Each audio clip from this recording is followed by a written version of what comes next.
This is something which Chong An Sunim asked Chong An Sunim, and Chong An Sunim answered correctly, and he got transmission. So it's a very high-class Kongan. It goes like this. The mouse eats cat food, but the cat's bowl is broken. What does that mean? It's a paradox, right? That's nonsense. You think so. Actually, nonsense means that you immediately bounce off the Kongan, you form a view, and then that view controls you. And I have to tell you how much irritated I was at Kongans. Many times. Really? Of course. Because I couldn't solve them. I didn't say just nonsense. I said nonsense! You see? So really, Kongan brings out your karma because all your thinking just boom, like little pieces of, iron or metal to the magnet, come. And this don't know point, this paradoxical point, absorbs them all. And your meditation melts them all. That's how Kongan practice helps you to get your karma disappeared. To make your karma totally disappear. Okay? If you keep don't know mind, because you have your question, what is the meaning? Then all your karma is just like a hurricane around it. But the eye of the hurricane doesn't move. Okay? So that's why you say not moving mind. Not moving center, not moving mind. And that really helps you because your thinking doesn't control you. Okay? Kongan brings out the best and the worst, all of it, until you learn to let go of it and really use your mind correctly. Okay? Very good. Excellent. More paradox you would like? We can give you Chong An Sunim made 365 Kongans, one for every day. It's in a book called Sege Ilhwa, Whole World is a Single Flower. You can get that. So every single day you eat a little paradox, not just pap, kimchi, gochu, okay, and doenjang, but also little Kongan. It's mind food, mind meal. Body food also necessary. You see? Good Korean food, very good. Okay? Necessary. But mind food also necessary. Mind meal. More questions? Any kind of question. After the Dharma talk, no questions, okay? Sometimes people save it that I want to ask him a question after he finished. But not this time. This time I come from a long way. We had a wonderful ceremony at Sudoksa, 700-year Teumjon ceremony. And before that, Musangsa, before that Chikchisa, I came a long way here.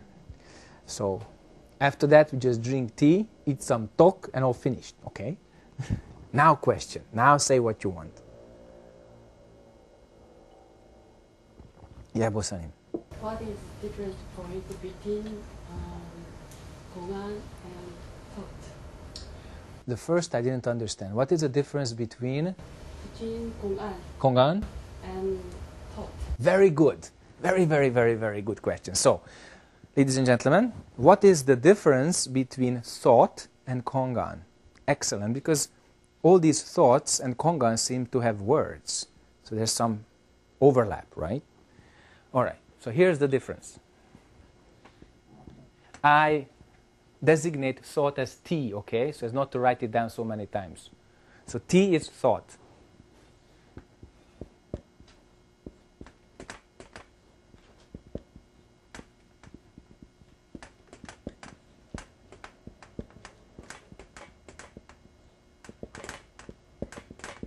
Okay? That's a very, very rough way of demonstrating our thinking process. So you think, I'm coming to the Dharma talk.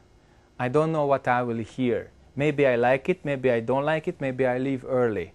Then I may go to the restaurant, I may call my friend, or I just go home straight. So a thought gives birth to another thought, sensory perceptions added, another thought, another, etc., etc., etc. That's thinking.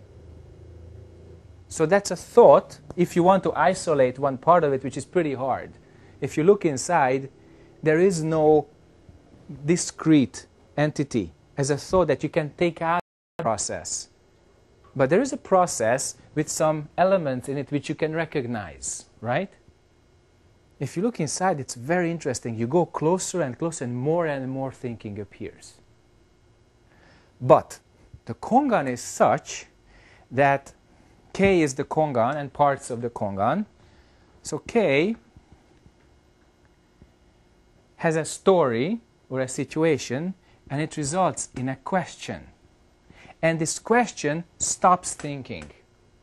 So how do you survive up on the tree? Or why did Jojo accept one answer and not the other?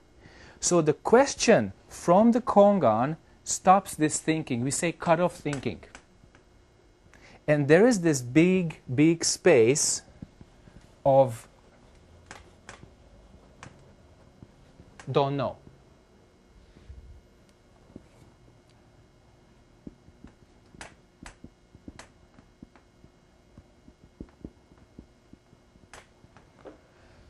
Okay?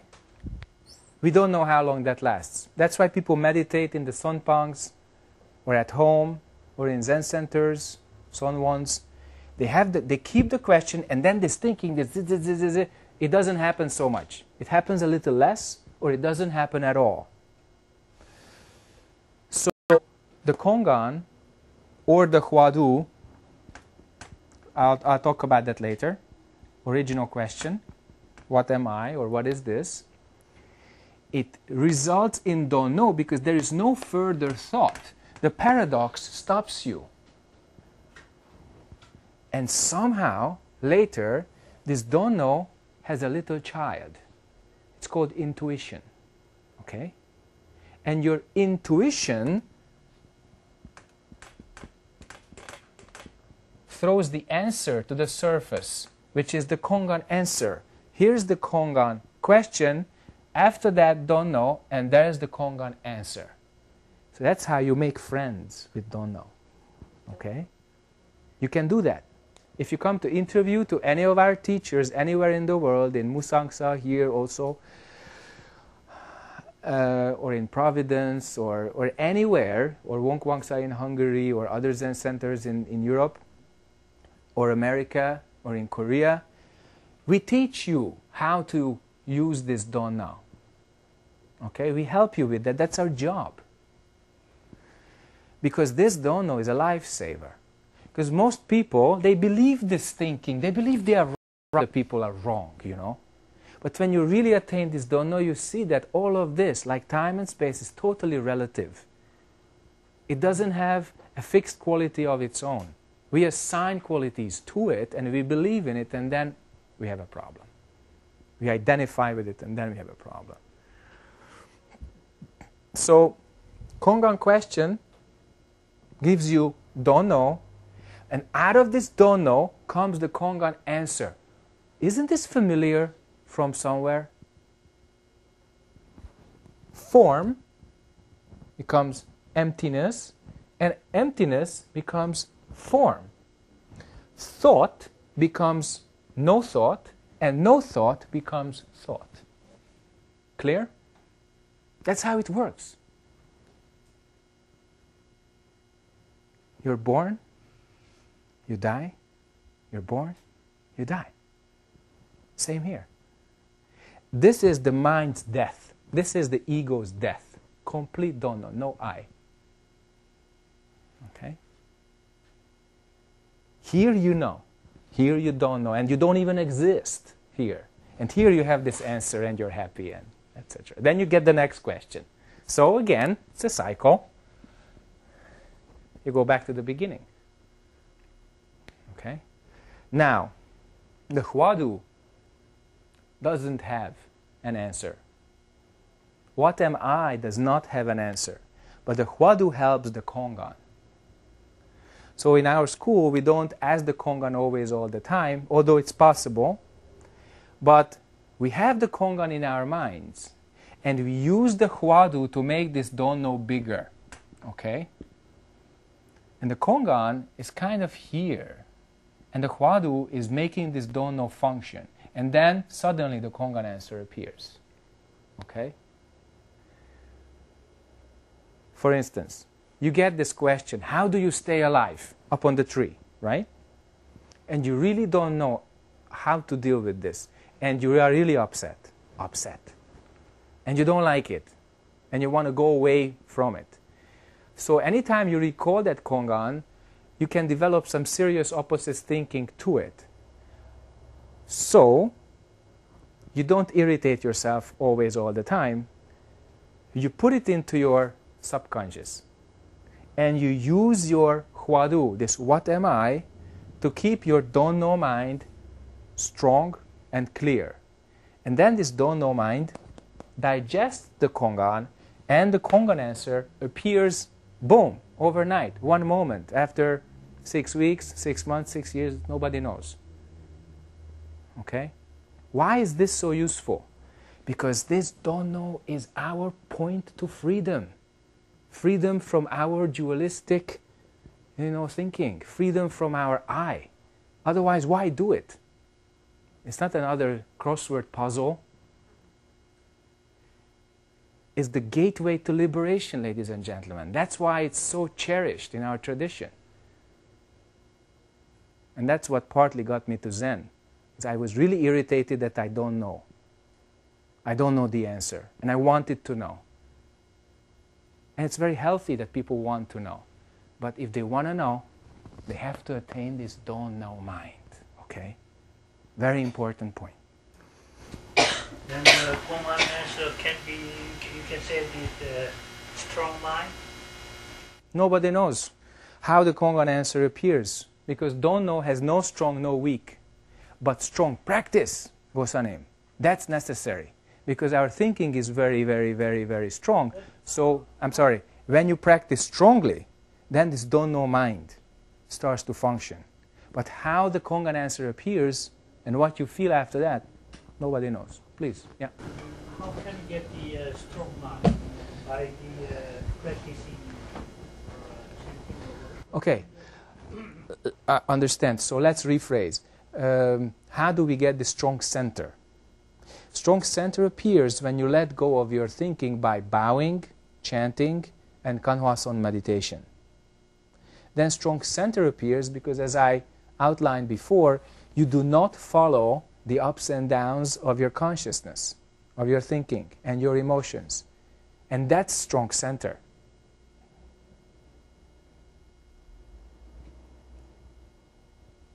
More questions? Yeah. Could you tell me I think always Buddhism is so very metaphysics. So Masters said to me, if you do practice, you can get to the Buddhist nature mind, nature of Buddha. But we cannot have enough time, and we are here. We enjoy our life. But if we stay at the temple and any other sun center, how can we get to the nature of the Buddhism? I think Buddhism is very metaphysics. There is a problem. Well, metaphysical, metaphysical doesn't really define your schedule. If you want to practice, you can choose to practice at any time and at any place. The fact that Buddhism has a very high-class metaphysical explanation for things, it doesn't affect your practicing effort. So don't put this metaphysical cloth on you, because you disappear. Okay? That means metaphysics covered you. Don't follow metaphysical mind. Metaphysics, if you look at that, sometimes helps you. It changes your views. It changes your opinions. But it doesn't substitute practice. It doesn't limit it. Also, it doesn't help it so much. You know what helps practicing? No, not yet. Sorry? Not yet? Yeah. So what helps practicing, ladies and gentlemen? First and foremost, right at the start, suffering. Okay? That's not metaphysical. It's very concrete. Some kind of suffering. The Buddha talked about 8 kinds of suffering. Birth, old age, sickness and death, not getting what you want, getting what you don't want, not being with those whom you love, and being with those whom you don't love or hate. Okay? The basic 8 kinds of suffering. Of course, we can make a lot more, but it's lined up around these 4 plus 4. So, when you experience suffering, you know something's wrong, because we didn't come here to suffer, and yet we do. So that's a basic paradoxical thing, because life doesn't have a user's manual. You know? In the maternity ward, the moms don't have this universal user's manual for life to teach the kid. I mean, there are many, many people who claim that they have the universal user's manual, but soon it turns out to be insufficient or inappropriate in many ways. So we have to come to terms with the fact that we are born, but many times we don't know what to do with life, and we are suffering in the meantime. And that's a motivation enough to find some way, some direction, how to use our time, what we've got, and how to use the energy that we've got. Because if you look around, many times, just look back the last 10, 15, 20 years, did it really make sense? What have we really achieved? We have done a lot of things, and among them a lot of good things, family, job, etc. But what did we really achieve? What is it? What is our true obligation? Ask that to yourself. Okay? So then practice really starts to make sense, and metaphysics becomes a kind of joy, you know, a joy of clear thought. Okay? Because metaphysics is not metaphysics if it's done in the right way. It has reference and relevance to the present moment. Okay? More questions?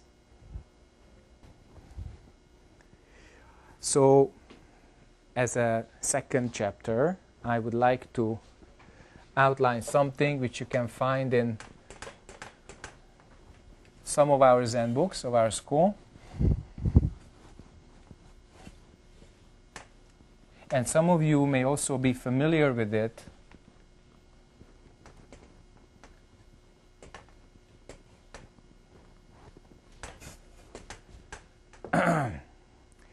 If you were listening to other talks from other teachers. It's the Zen Circle. Since we talked about intellectual understanding, paradoxes, don't know, etc., and the power of liberation, let us summarize all these in a new format, just to give some more mind food to you.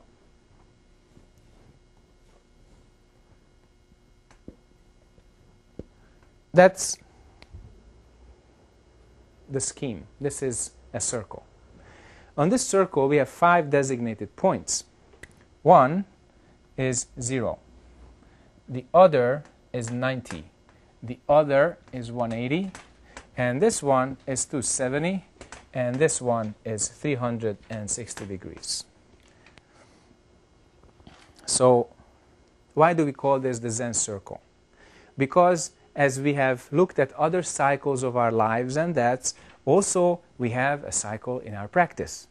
Okay? We can put the two together. At 0 degrees, people do not have any real questions. They have only small questions. Why don't I get what I want? Why is the world so bad? Why other people are so bad to me, etc. So basically, at 0 degrees, the notion of I is so strong that the person has no real question, only wants something. So this is 100% anger, desire, and ignorance. Okay? Totally. And then something happens. The person has some suffering. He or she realizes that the world doesn't work in the way he or she wants that to work, and that these ideas are only his or hers And it's not the way the world is or other people are. In fact, we start to realize that at adolescence already, okay? With body, with emotions, with thoughts, with everything. So then we start to ask questions. And here, as we go, we gather knowledge. We begin to see cause and effect. And the ultimate part of the 90-degree section here, this 25% of this circle, is that we realize impermanence, causality, and conditioned existence. So therefore here we see that form is emptiness, and emptiness is form. So we are not so much attached to our thinking, we are not so much attached to objects, and we are the least attached to other people's opinions on us or on other people and the world. And that's still just understanding. So 90 degrees is when you have a really good metaphysics, as the Gosanim asked. You have a very clear intellectual framework. It's like in a spaceship when all the systems are online, but you haven't pressed the start button, but at that point you are ready. You are ready, okay? Because you finally understood all the controls. You finally understood the user's manual. It's not a small thing. So that's what we would call the knowledge of the sutras. So then, because sutras are actually very high-class knowledge. So that's when you know what you have to do. And then, like here, thinking started, here, practice starts. So this is the point when you press the start button. Then you start your suheng after your kyoyuk. Okay? So here you practice, practice, practice. So here this is knowledge. As knowledge increases, it becomes very clear knowledge. And the clearest knowledge you really find in the Buddhist sutras. Diamond Sutra, Heart Sutra, Mahaparinirvana Sutra, Lotus Sutra, Avatamsaka Sutra, all of them. Okay? Then you have to do something to actually attain what all those sutras are talking about, because all those sutras come back to one point and one point only. This is the point of our favorite paradox, what am I? Our favorite huadu. What is this? Okay? So then, here, knowledge was the issue until 90, and at 180, the real thing is attainment. It's attainment. Here, you attain no form, no emptiness.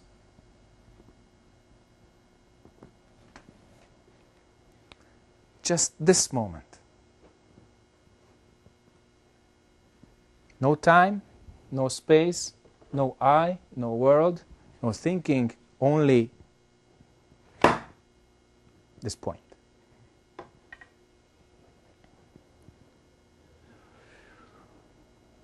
Next question is how you use this attainment.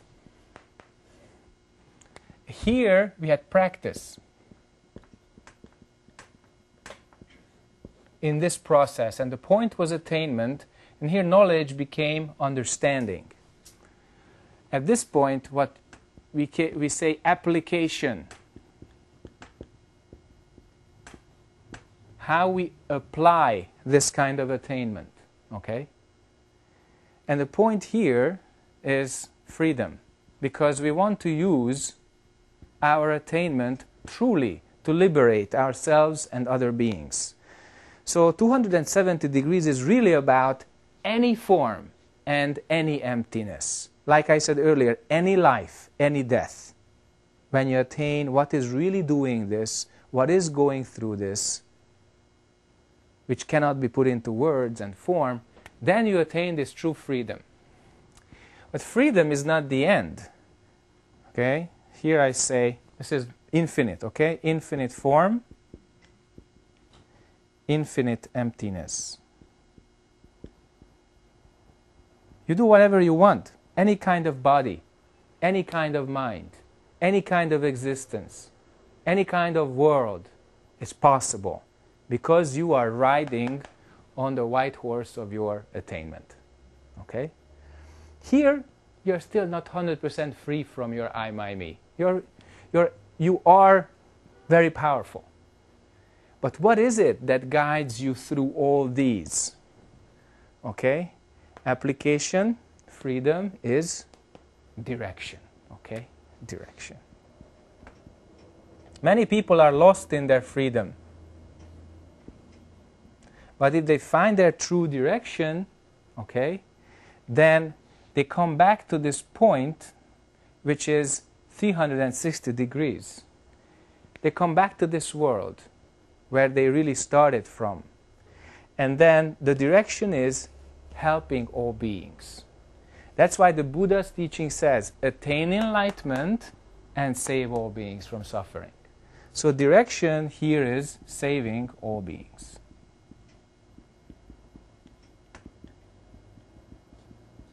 All right? Saving all beings. Now, if the Zen circle becomes complete, then it disappears for you. Only this moment remains with your clear situation, clear relationship, and clear function. So just to recap again, 0 degrees is complete anger, desire, and ignorance, and something happens, usually suffering, and then we want to gain some knowledge, and the knowledge results in ultimate metaphysical understanding. Then we start to put it into practice, which becomes attainment. And then this attainment is applied. First, we want our own individual freedom. Then we find another direction where we include the whole world and try to help the whole world with this liberated consciousness. And that means saving all beings from suffering. Okay? Or leading all beings to awakening. Because saving other people from suffering, how much is that possible? If you want to hit your head against the wall, who can stop you? But after you start to scream because of your pain, then somebody can really help you and wake you up to the fact that you did that to yourself. Okay? It's a very simple way of explaining that saving all beings actually means leading towards awakening. In the previous example, the person should wake up to the fact that he or she went close enough to the wall and boom, hit her head or his head into it, and there were no external causes to that, only himself or herself. Okay? It's a very simple, problem. Human beings are a lot more complicated than that. Okay? Any questions?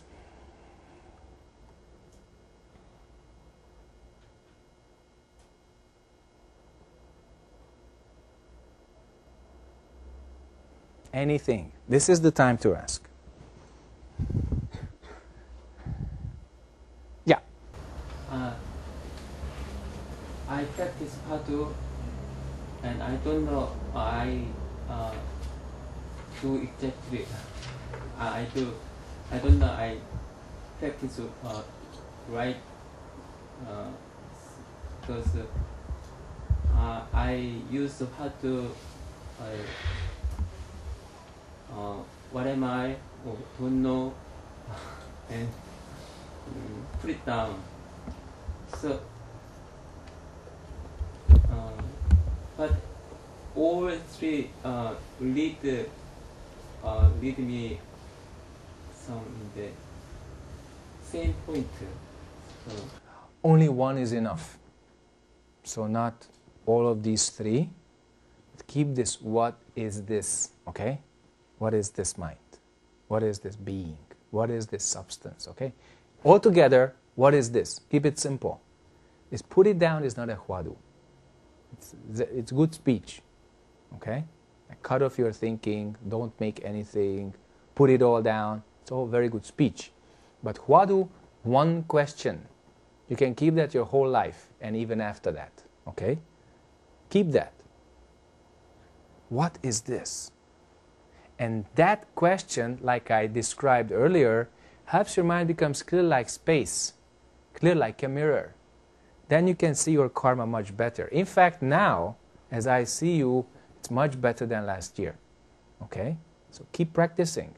Also, for you, chanting is also important.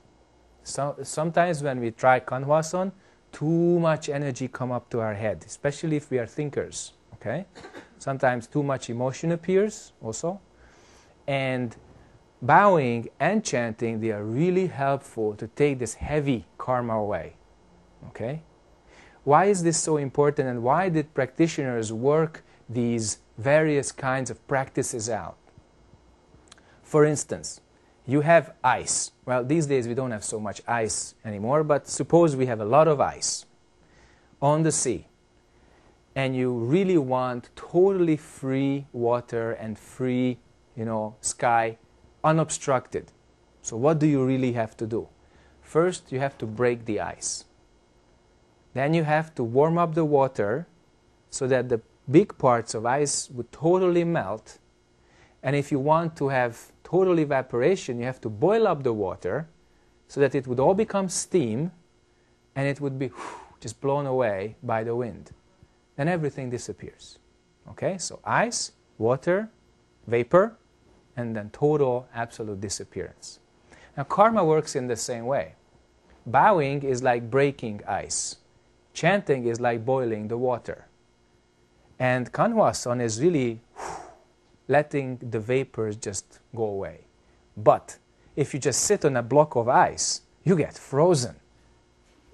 Okay? Or if you try to melt a very thick, ice field, you can try to warm it up forever and it's not going to work. Or it works in a very, very long time. The reason being is, and many Westerners and maybe Koreans also have this experience, but Westerners especially, Westerners, what do they see? They see a sitting figure under a tree or in a meditation hall or in a temple, and they want to do the same thing and they want to get enlightenment now. And they sit down and they want to go crazy because all this stuff appears in their heads. And also sometimes they have this pain in their chest or this bad feeling in the stomach, depending where your karma hits you. Okay?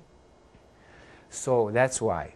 There's deep wisdom in tradition. Okay? So bowing, chanting, sitting, all of them are necessary.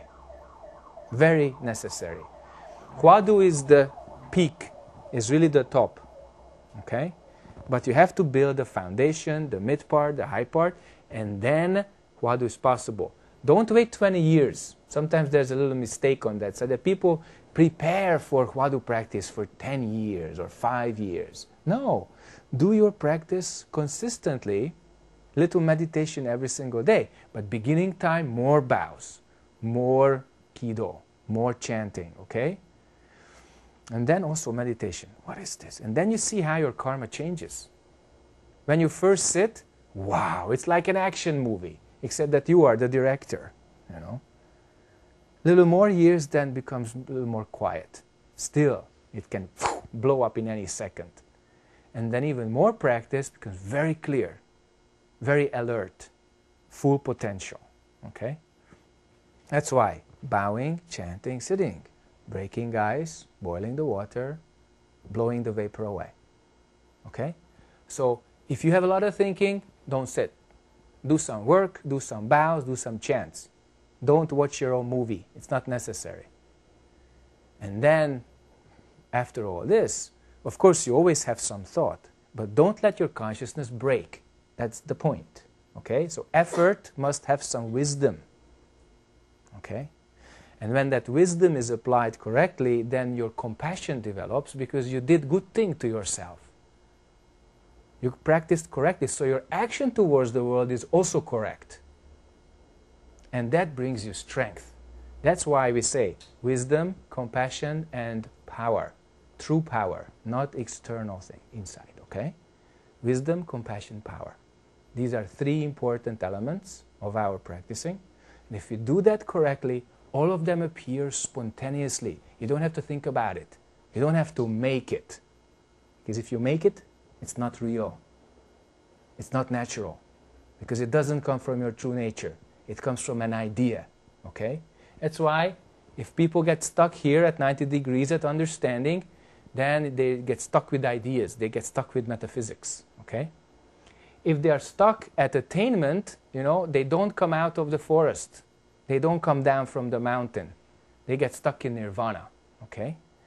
If they become attached to freedom, then they become magicians, and magicians only.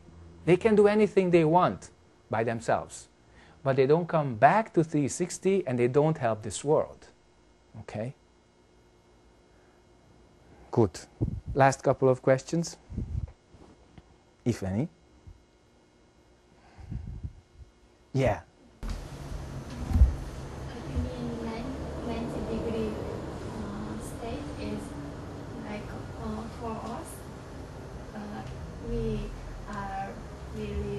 are reading Buddhist text, and then we realize the Buddhism, such as Four Noble Truths or Eightfold Path, like that.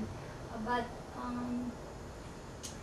it is very difficult for me to keep focusing on the present moment. Then how can we then keep focusing on the present and like in meditation? So these 4 points in the circle, or 5, they are different because you see the circle, but in reality, in your mind, they are not tightly separated or not hermetically sealed. If you bowed just once, then you already practiced. If you just turned your karma for the better, you already became a little more free. If you could forgive your enemy even once, 270 degrees, the magic of forgiveness, okay? If you helped, selflessly, spontaneously, already 360 is there.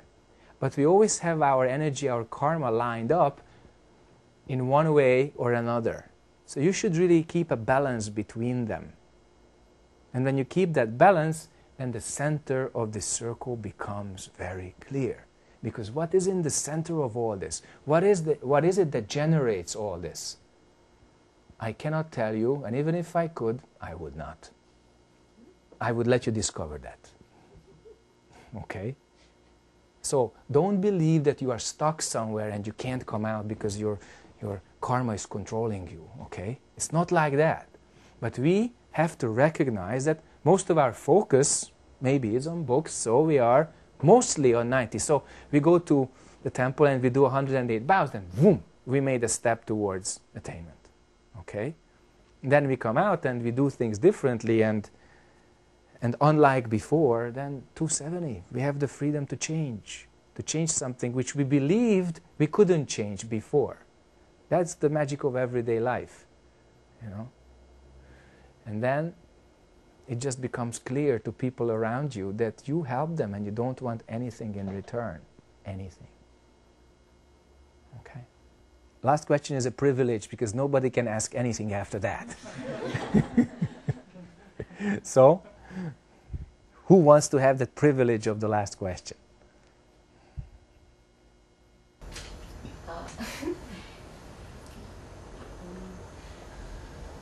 I practice alone. I don't have any Buddhist background. Good! I listened to your lecture on the internet, and so I came here.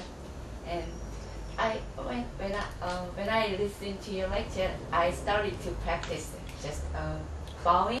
Mm-hmm. And bowing in 반야심경. Yeah, Very good. Yeah? Then, is this keep going on? I mean, I need a teacher, or correct practice has 3 elements. Buddha, Dharma, Sangha. Teacher, teaching, students. So you don't only need a teacher. Sometimes you have one teacher, sometimes another one, but you have to have some priority you have to have your number one teacher who is always, always having an open door to you. Because you keep that door open, and when you have some doubt, some problem, you ask that person first. So, the first teacher, original teacher. In monks' nuns tradition, we say unsa. Okay? Okay? So, then the teaching. Teaching is available. Books, speeches, videos, whatnot. That's the easiest part. But the Buddha and the Sangha part, the teacher and the students, your practicing community, that's the toughest one. Okay? So, practicing alone, not good, not bad, but not enough. Because you apply your practice in the Sangha. And all human beings are considered the Mahasangha, and not just human beings, all sentient beings are considered our Sangha. So, I think the fact that you started practicing is very good, and there's always space to develop for anybody, from any amount of years, you can do one more. Okay? Finding a teacher whom you always listen to, and finding a group where you regularly go and share the Dharma with and share the practicing effort with, that's a necessary complement to what you are doing right now. Okay? Good. So I hope all of us will have a clear balance of the three precious ones, the Buddha, the Dharma, and the Sangha in our lives. And we continue with our good karma, that we could come together and share the Dharma together tonight. And that we could see each other in the near future and move on to the path of awakening and proceed to help all beings from suffering. Thank you very much.